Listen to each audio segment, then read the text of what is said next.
ሰላም ሰላም ክቡራትና ክቡራን እንዴት ከረማችሁ? እንዴት ናችሁ? ሰላማችሁ ይብዛ። ይህ እንግዲህ ሚለኩ ቲዩብ ነው። በሚለኩ ቲዩብ ወቅታዊ ጉዳዮችና የተለያዩ አዳዲስ ነገሮችን በማቅረብ ይታወቃል። ለቤቱ አዲስ የሆናችሁ ሰብስክራይብ በማድረግ የቻናላችን ቤተሰቦች ይሁኑ። ሰሞኑን እንግዲህ እየተሰማ ያለው አስደንጋጭ ዜና አለ። በተለይም ብዙ ባለትዳሮች አሁን ላይ የሚጋቡበት ወቅት ነው። የጥር ወቅት እንደመሆኑ መጠን ብዙ ጋብቻዎች ይፈጸማሉ።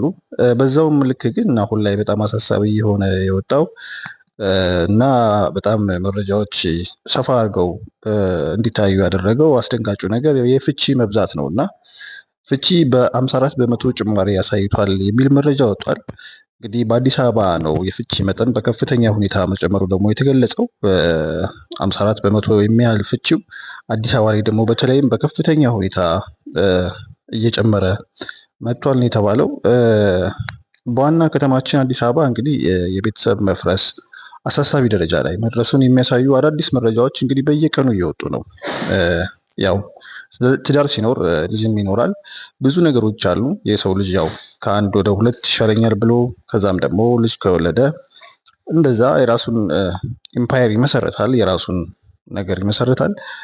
እነዛ ነገሮች ግን አንዳንድ ሰዎች ላይ እንደሚያስቡት አይሄዱም። በአንድም በሌላም መልኩ ነገሮች እየተቀየሩ ይሄዱና ፍቺዎች እየተበራከቱ መጥተዋል ማለት ነው። የአዲስ አበባ ከተማ ሲቪል ምዝገባና የነዋሪነት አገልግሎት ኤጀንሲ ይፋ ባደረገው መረጃ መሰረት እንግዲህ የፍቺ መጠን ካለፈው ዓመት ተመሳሳይ ወቅት ጋር ሲነጻጸር ካለፈው ዓመት ነው እንግዲህ የ54 በመቶ ጭማሪ አሳይቷል ብሏል። እንግዲህ በአንድ ዓመት ውስጥ የ54 በመቶ ጭማሪ ማሳየት ማለት ምን ያክል እንደጨመረ በጣም እና አስፈሪ እንደሆነ የሚያሳይ ነገር ነው ማለት ነው። ባለፉት 6 ወራት ውስጥ ከሰኔ 1 ቀን ጀምሮ ማለት ነው 2017 ዓ.ም ባለው ጊዜ ውስጥ እስከ ሰኔ 1 2017 ዓ.ም ባለው ጊዜ ውስጥ ብቻ 5805 ጥንዶች በይፋ ተፋተዋል ይላል። እንግዲህ ይህ ቁጥር በሲቪል ምዝገባ በኩል ብቻ የታወቀ በመሆኑ በትክክለኛው ቁጥር ከዚህ ሊልቅ እንደሚችል ደግሞ ተገምቷል። እንግዲህ ይሄ የተመዘገበ ነው፣ መፋታታቸውን ሬጂስተር የተደረገ ነው። እንግዲህ ምንድነው በዚህ ሰዓት በተመሳሳይ ጊዜ ውስጥ የተመዘገበው የጋብቻ ብዛት 19800 ሰዎች ተጋብተዋል ማለት ነው። 19800 ሪካርድ ማለት ያው ይሄ ጥንድ ስለሚሆን 19800 ጋብቻ ተፈጽመዋል ማለት ነው። ስለዚህ ይህ የፍቺ ቁጥር መጨመር በልጆች ላይ የሚያሳድረው ማህበራዊ ቀውስ እጅግ አሳሳቢ ሆኗል። ብዙ ሰዎች ከነዚህ ከተጋቢዎች ውስጥ የወለዱ ሰዎች ስለሚፋቱ ልጆቹ እጅግ በጣም ከፍተኛ የሆነ ማህበራዊ ቀውስ ውስጥ ይገባሉ። አንድ ላይ ማደግ የሚገባቸው ልጆች ተለያይተው ማደግ ይጀምራሉ። የአባትን ወይም ደግሞ የእናትን ፍቅር ማጣታቸው አይቀርም። በዚህ መሀል ብዙ ነገሮች ቀውሶች ውስጥ እንደሚፈጠሩ ምንም አመላካች እንደሚሆን ይሄ አጠያያቂ አይደለም።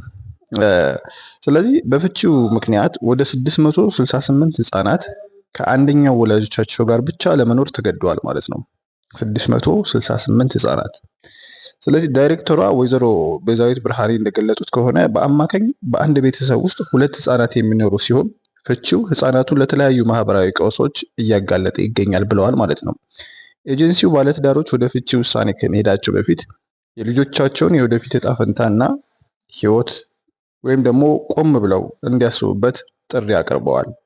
ይህን ያሉት ዳይሬክተሯ ናቸው። ብዙ ጊዜ ያው ከራሳችን ብቻ ፍላጎት ሳይሆን የልጆችንም ነገር ከግምት ውስጥ ማስገባት እንዳለብን መረዳት እንዳለብን ጥቆማ ተሰጧል ማለት ነው።